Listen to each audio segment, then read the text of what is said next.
I was kind of humiliated and embarrassed, at the whole situation, because it seemed like it was a racial issue to me. Clover Police Sergeant Tracy Reed had that experience at a Chick-fil-A restaurant in Augusta, Georgia, while on a work trip a few weeks ago. He and 3 other CPD officers, all of them white, went into the restaurant for breakfast. We all came into the restaurant together, we rode together, came in the restaurant together, all had the same uniform on, stood in line together. There was never a time that we were not together while standing in line. They say all 3 white officers were offered a complimentary meal, which they say is often offered to law enforcement at the popular restaurant chain. But when Sergeant Reed got to the register, he had to pay.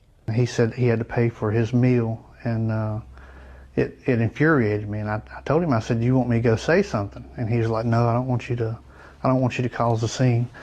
But I could tell by the way he looked that, he just looked down at his plate and he looked really embarrassed and humiliated, which really made me mad. Eventually, Reed wrote this letter to Chick-fil-A corporate demanding the chain retrain employees at the Augusta location and strengthen corporate-wide policies on compliance with civil rights laws.